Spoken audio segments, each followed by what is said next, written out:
What's going on, y'all? Laney here. Thank you for clicking on this video. Today I want to talk about something that's been on my mind for a couple days. I haven't really talked about free agency because, you know, I'm a salty fucking Celtics right now. We haven't made one fucking move as the making of this damn video. Brad Stevens is just fucking sitting there, just chilling, not doing shit. I bet all these other fucking GMs and all these other president of basketball operations are literally just fucking chilling, or they haven't gotten no sleep. They got no sleep in the past 72 hours. They had gotten zero fucking sleep. And we are on day 3, and Brad Stevens has gotten the best sleep he's ever gotten in his fucking life. This dude is not doing shit. He's not doing anything. But that's besides the point. Next offseason. I want to talk about the Miami Heat, man.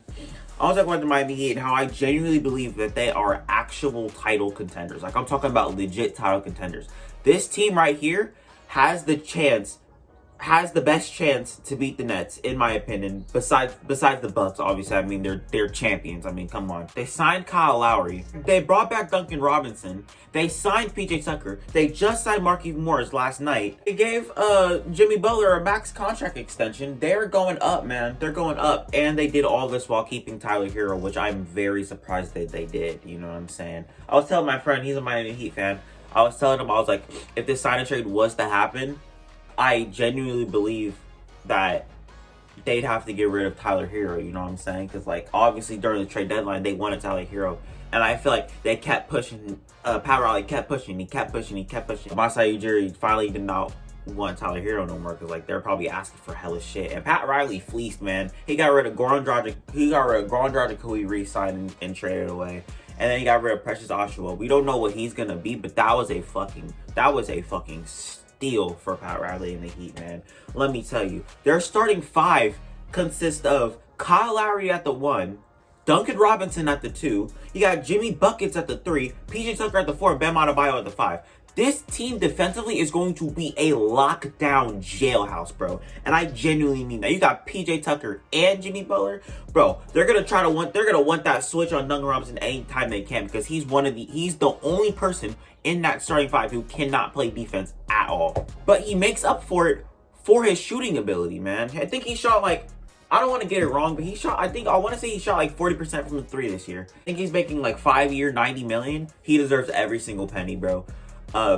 Offensively, that dude's a juggernaut, man. You got Jimmy Buckets leading the pack, doing his thing, you know what I'm saying? And Kyle Lowry, they said that they wanted to play together, you know what I'm saying? They've always been saying that they wanted to play together, and when they get the chance to play together, they just mesh perfectly. It's like Kyle Lowry was just a match made in heaven for the Heat, man. He's that perfect piece to be around all these guys. The Miami Heat have hella glue guys, bro. They have Bam Adebayo. They have Tyler Hero.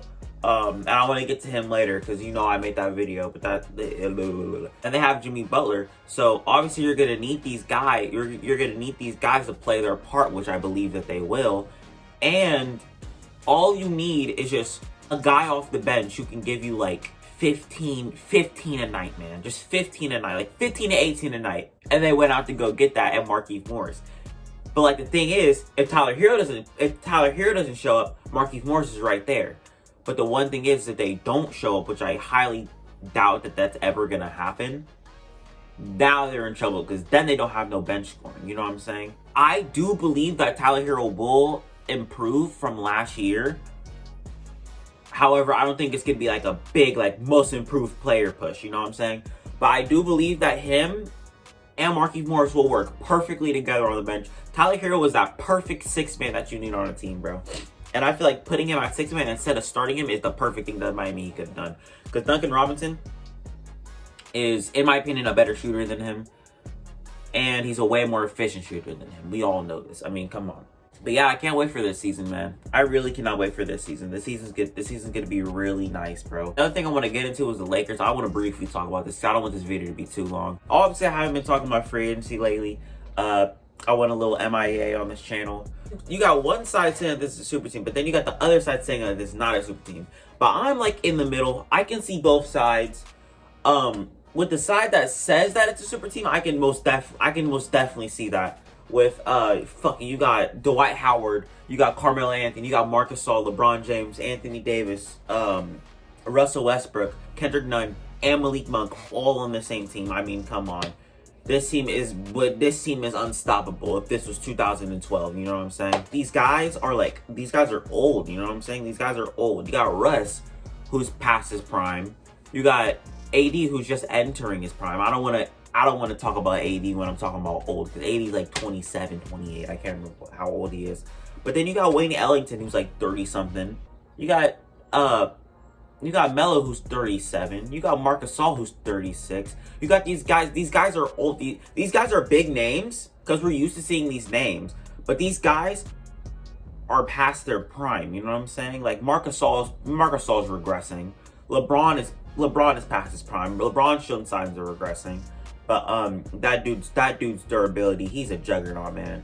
I mean, year 19, he's still playing like he's a top 3 player in the league. Well, I can see one side saying that they're like a super team. I can see that because you got these big names. You got these big names like Carmelo Anthony. You got Kendrick Nunn. You got Malik Monk going to the Lakers. You got LeBron, AD, and Russell Westbrook on the same team.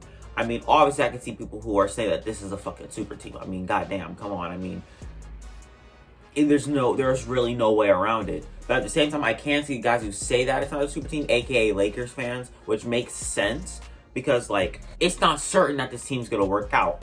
This team could have chemistry issues like the 2018 Cavs. We had doubts that this team was even gonna work before they even signed all these people because of spacing issues. I mean, everyone's been saying spacing issues. Oh, they don't have shooters. They don't have shooters. They don't have shooters. But I mean, they went out and got shooters. They went out and got guys. Because I mean, damn, what do you want LeBron to do? Play with 4 fucking people? They only had 4 fucking people on their team before they made all these moves, you know what I'm saying? And the third thing is that these guys want to play with LeBron, bro. Like Kendrick Nunn turned down offers that were offering him more money to go play with LeBron. You got Melo, who's been wanting to play with LeBron for like 3 years now since he's been back in the league. I mean, Bron is recruiting these guys, but like some of these guys are coming to LeBron instead of Bron coming to them. LeBron went to Russ and was like, hey, let's match up in LA, bro. Let's do this shit. And then you got guys like Kendrick Nunn and Malik Monk who like, shit, we have a chance to play with LeBron James. Let's go play with LeBron James and let's go fight for a championship. You know what I'm saying? Because the Lakers championship is not guaranteed. They still got to go through them boys back east. You know what I'm saying? Back in Brooklyn. You know what I'm saying? With KD, Kyrie, and James Harden. All 3 top 15 players in the league. And they've shown that shit can work. Because they most definitely, if Kyrie didn't go down, they would have most definitely won the championship. We all know this. They've shown that shit works. So LeBron about to go build a fucking army to go blow by these guys. You know what I'm saying? Pause. I don't know if they are a super team. I don't know if they're not a super team. I'm kind of in the middle ground. You know what I'm saying? But we'll see how the season goes. I cannot wait for this season, man. I don't know about y'all, but I cannot wait for this season, man. Hey, y'all need to chill out with that recency bias too. I don't know why I was just thinking that, but just chill out on recency bias. But that's all I got for y'all today. Bye.